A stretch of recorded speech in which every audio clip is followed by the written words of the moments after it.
नमस्कार। मैं हूं सुनील और आप इस समय देखना शुरू कर चुके हैं अपना खास कार्यक्रम एजुकेशन एंड जॉब बुलेटिन यानी बिहार शिक्षा समाचार। इस कार्यक्रम में हम आपको बताते हैं बिहार शिक्षा विभाग की खबरें, शिक्षकों और तमाम छात्र छात्राओं के लिए खबरें लेकर आते रहते हैं। दोस्तों, चैनल पर नए आए हैं या अब तक चैनल को सब्सक्राइब नहीं किए तो चैनल को सब्सक्राइब कर लीजिए ताकि आप शिक्षा विभाग की खबरों से आप अपडेट रह सकें। आपको बता दें कि बिहार की नियोजित शिक्षकों का 15 सालों से लगातार निराशा ही हाथ लगी है अपने तबादला को लेकर, और इस बार भी 30 सितंबर और 1 अक्टूबर को भी निराशा ही हाथ लगा। ना तो कैबिनेट में मुहर लगी, न 30 सितंबर को पॉलिसी को सार्वजनिक किया गया।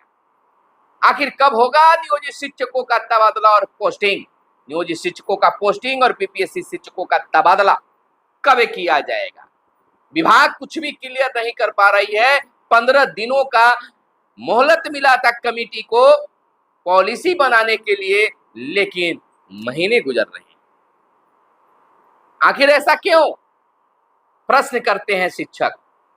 खैर, जो पॉलिसी बन रही है, ये सिद्धार्थ इस पर बहुत जल्द एक बड़ा फैसला लेने जा रहे हैं। भले ही बिहार के शिक्षा मंत्री का वह दावा फेल हो गया जिसमें उन्होंने कहा था कि 30 सितंबर को पॉलिसी बिल्कुल ठीक ठाक हो जाएगा और कैबिनेट की मुहर भी लगेगी। 1 तारीख को 1 अक्टूबर को कैबिनेट की बैठक हुई, लेकिन उसमें मुहर नहीं लग पाई।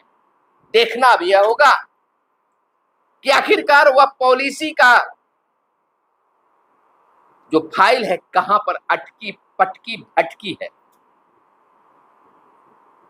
दोस्तों, यह कन्फर्म है कि विधानसभा चुनाव से पहले बिहार के नियोजित शिक्षकों का पोस्टिंग जरूर हो जाएगा। यह भी कन्फर्म है कि तबादले को लेकर इच्छित तबादले पर भी बातें होगी। हो सकता है इच्छित तबादला, लेकिन बीपीएससी से बहाल शिक्षकों का तबादला का पेज लटक सकता है। चाहे आप बुरा मानिए या अच्छा, जो है बात वह क्लियर रूप से हम बता दे रहे हैं।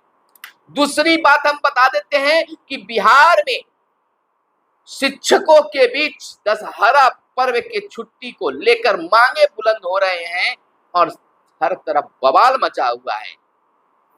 इसी बीच कई नेताओं ने शिक्षक के पक्ष में उतरकर सरकार से और विभाग से 10 दिनों की छुट्टी की मांग की है, यानी कि पूजा के प्रथम और 10वीं तक की छुट्टी की मांग की गई। लेकिन इसी बीच हम आपको बता दें कि शिक्षकों के, खासकर नियोजित शिक्षकों के चहेते रहे नवल किशोर यादव ने एक उल्टा बयान मीडिया को दे दिया है। उन्होंने कहा है कि शिक्षकों को 10 दिनों का नहीं बल्कि 10 महीने का छुट्टी मिल जाए। आखिरकार कब, उन्होंने कहा कि आखिरकार कब मिला है 10 दिनों का छुट्टी, बताएं। उन्होंने यह भी कमेंट भरी लहजे में कहा कि शिक्षकों को 10 दिन की नहीं बल्कि 10 महीने की छुट्टी चाहिए।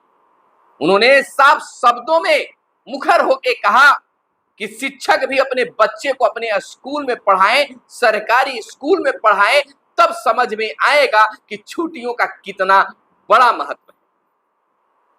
हमेशा शिक्षकों के पक्ष में बोलने वाले नवल किशोर यादव का वह वीडियो वायरल हो रहा है जिसमें एक यूट्यूब चैनल के रिपोर्टर का इनके साथ बात कर रहे, इंटरव्यू दे रहे हैं शिक्षकों के दशहरा पर्व पर लेकर। वह वीडियो शिक्षक समाज में काफी तेजी से वायरल किया जा रहा है। उन्होंने मुकर होकर यह भी कहा कि कहां चले गए थे उस समय जब के पाठक थे, के पाठक के समय में क्यों नहीं चिल्लाते थे। उन्होंने यह कहा कि हाँ, शिक्षक कुछ वैसा नहीं कर रहे हैं गलत, बल्कि 2-4 वैसे लोग हैं जो चिल्लाते रहते हैं बिना मतलब। तो यह कई तरह की बातें समझ में निकल कर आ रही। अब शिक्षकों को यह पेश करने की जरूरत है कि छुट्टी दशहरा में कितने दिनों की। क्या सचमुच में 10 दिनों का होता था या फिर तीसरी चौथी से हुआ करता था या फिर मात्र 3 दिनों की छुट्टी होता था? अब इस पर शिक्षकों को सामने आकर बयान देना चाहिए और न तो उल्टी कार्रवाई शिक्षकों पर ही। यह तो बात भी सही कहा जा रहा है, भले ही नवल किशोर यादव को लोग बुरा बोले या अच्छा बोले, लेकिन के पाठक के समय में छुट्टियों को लेकर कैसा बयानबाजी होता, बाद में भी शुरू हुआ, लेकिन खैर मांगे होनी चाहिए, पूरा करना न करना सरकार और विभाग की बातें। वहीं आगे की खबर हम आपको बता दें कि डीएलएड स्कूटनी का रिजल्ट जारी कर दिया गया है। बिहार बोर्ड ने डीएलएड पुराने पाठ्यक्रम की विशेष परीक्षा 2024 के स्कूटनी का रिजल्ट जारी कर दिया है। अभ्यर्थी आधिकारिक वेबसाइट पर जाकर परिणाम देख सकते हैं। संबंधित विद्यार्थी रिजल्ट सेक्शन में जाकर रोल कोड और रोल नंबर अंकित कर परिणाम देख पाएंगे। वहीं बीते दिन 1 अक्टूबर से ऑनलाइन अटेंडेंस अनिवार्य कर दिया गया है। भैया जो अगर ऑनलाइन अटेंडेंस नहीं बनाएंगे उन्हें वेतन नहीं मिल पाएगा। लेकिन यह भी हम बता दें कि शिक्षा कोष पर आज भी कई खामियां हैं। कई स्कूल में हाजिरी नहीं बना पा रहे, इन नहीं हो पा रहे हैं, और कई इन तो हो जा रहे हैं लेकिन आउट नहीं हो पा रहे हैं। इसमें शिक्षा विभाग को यह देखना चाहिए। लोकेशन अपने स्कूल में 1000, 2000, 500 मीटर पर बता रहा है, 500 मीटर से ज्यादा बता रहा है। नहीं अटेंडेंस बन रहा है तो छुट्टी के समय आउट नहीं हो पा रहे, समस्या है। लेकिन अब यह विभाग जो है कह दिया है कि 1 अक्टूबर से ऑनलाइन अटेंडेंस बनाने पर ही हाजिरी आपको वेतन मिलेगा, और नहीं तो जिस दिन आप अटेंडेंस नहीं बनाएंगे वेतन उस दिन के लिए काट दिया जाएगा। टीचर टेंशन में है, शिक्षक टेंशन में है, क्योंकि मोबाइल भी है, नेटवर्क भी है, लेकिन हाजिरी नहीं बन पा रहा है। एक शिक्षक महोदय जो है 4 दिन पहले बता रहे थे कि सर हमें याद नहीं रहा कि मेरा नेट पैक खत्म हो गया, और अचानक हम स्कूल पहुंच गए और जब हम हाजिरी बनाने लगे तो हाजिरी नहीं बन रहा है। हमें समझ में नहीं आ रहा था, लेकिन एक शिक्षक साथी ने कहा कि मोबाइल दिखाइए कहाँ दिक्कत हो रहा है। उन्होंने देखा कि नेट ही इनका खत्म है। उस समय हमने कपार धर लिया कि आखिरकार अब क्या होगा।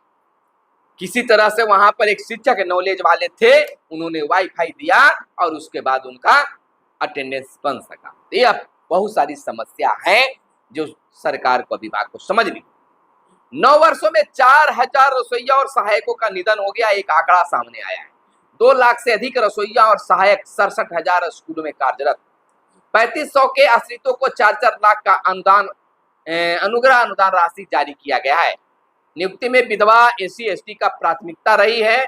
4000 मौतों के बाद मध्याह्न भोजन योजना का निदेशालय का निर्णय लिया गया है। खास वहीं गांधी जयंती पर शिक्षक रखेंगे और स्कूलों में उपवास। आज गांधी जयंती है और गांधी जयंती पर आज जो है कई स्कूलों में उपवास रखे जाने की बातें है। इसकी घोषणा माध्यमिक शिक्षक संघ ने पहले ही कर दिया था। माध्यमिक शिक्षक संघ के निर्देश का कार्यक्रम गांधी जी की प्रतिमा के समक्ष रखेंगे उपवास। विद्यालयों में भी उपवास रखने की बातें हो रही है।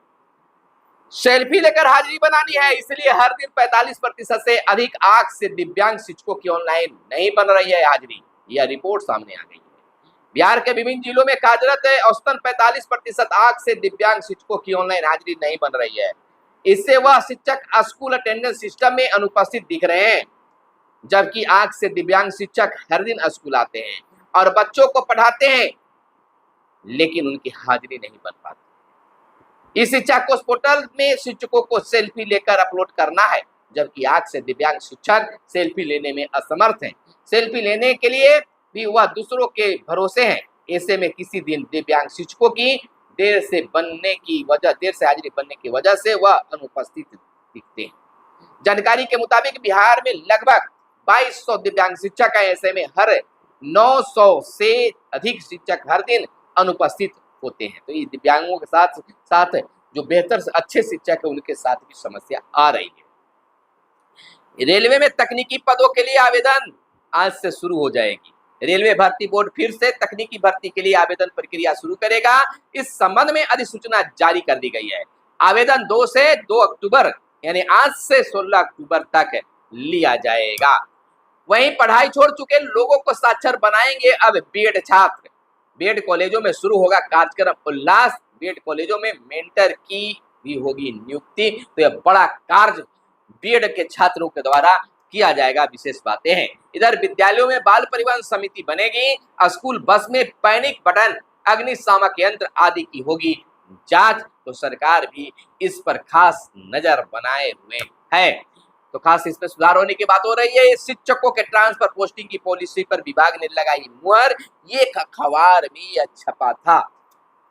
आज अखबार जो है उसमें यह मात्र छपी थी और किसी अखबार में यह खबर नहीं छपी थी। क्या खबर छपी थी वह हम आपको बता दें। खबर बहुत ही मोटे अक्षरों में लिखा गया था। हेडिंग शीर्षक कि शिक्षकों के ट्रांसफर पोस्टिंग की पॉलिसी पर विभाग ने लगाई मुहर। आज शिक्षा प्रतिनिधि पटना। राज्य के सरकारी स्कूलों के शिक्षकों के ट्रांसफर पोस्टिंग की प्रस्तावित पॉलिसी पर शिक्षा विभाग की स्वीकृति की मुहर लग गई है। आगे की प्रक्रिया भी पूरी होने वाली है। विश्वस्त सूत्रों के मुताबिक शिक्षकों के ट्रांसफर पोस्टिंग की प्रस्तावित पॉलिसी से संबंधित ड्राफ्ट को अंतिम रूप देने के बाद शिक्षा मंत्री सुनील कुमार ने उसे अनुमोदित किया है। शिक्षा मंत्री, आपको बता दें कि शिक्षा मंत्री सुनील कुमार ने इसको अनुमोदित कर आगे की ओर बढ़ाया है। शिक्षा मंत्री सुनील कुमार पहले ही कह चुके थे कि शिक्षकों के ट्रांसफर पोस्टिंग की प्रस्तावित पॉलिसी 30 सितंबर तक शिक्षा विभाग अपनी स्वीकृति दे देगा। प्रस्तावित पॉलिसी से दिव्यांग, असाध्य रोगों से पीड़ित एवं महिला शिक्षकों के साथ ही उन शिक्षकों को भी ट्रांसफर पोस्टिंग में प्राथमिकता मिलने वाली है जो सेवानिवृत्ति की कगार पर हैं। इसके साथ शिक्षक दंपतियों को भी राहत मिलने वाली है। शिक्षक दंपतियों की पोस्टिंग एक विद्यालय में तो नहीं होगी, लेकिन एक ही स्थान पर किए जाने की बातें आ रही है। आपको याद दिला दूं कि स्कूली शिक्षकों के ट्रांसफर पोस्टिंग के लिए शिक्षा विभाग ने जुलाई माह के पहले हफ्ते में कमेटी बनाई थी। इसके अध्यक्ष शिक्षा विभाग के सचिव बनाए गए। कमेटी में सदस्य के रूप में बिहार शिक्षा परियोजना परिषद के राज्य परियोजना निदेशक, माध्यमिक शिक्षा निदेशक एवं प्राथमिक शिक्षा निदेशक बनाए गए। कमेटी से स्कूली शिक्षकों के ट्रांसफर पोस्टिंग के साथ ही सेवा काल में मृत शिक्षकों के आश्रितों की अनुकंपा नियुक्ति, बिहार शिक्षा सेवा के प्रशासनिक उप समूह का पुनर्गठन एवं स्कूल टाइमिंग पर भी अनुशंसा देने को कहा गया था। तो यह अखबार की कटिंग थी, इसमें यह बातें निकल कर सामने आई थी, लेकिन कुछ भी 1 अक्टूबर के शाम तक कुछ भी सार्वजनिक नहीं हो पाया था और कैबिनेट से भी मुहर लगने की कोई सूचना प्राप्त नहीं पाई। फिलहाल यह केवल बयानबाजी ही रह गया। शिक्षकों को विश्वास टूटता जा रहा है, लेकिन मैं बता दूं ये सिद्धार्थ साहब बहुत जल्द इस पर एक बड़ा फैसला लेने जा रहे हैं। दोस्तों, इसी विश्वास के साथ हम आपसे इस वीडियो को यहीं पर समाप्त करते हैं और आपसे आग्रह है कि चैनल को सब्सक्राइब कर लीजिए। वीडियो पसंद आया हो तो लाइक जरूर कर लीजिएगा। फिर मिलते हैं अगले वीडियो में, तब तक के लिए दीजिए इजाजत। जय हिंद, जय भारत, वंदे मातरम।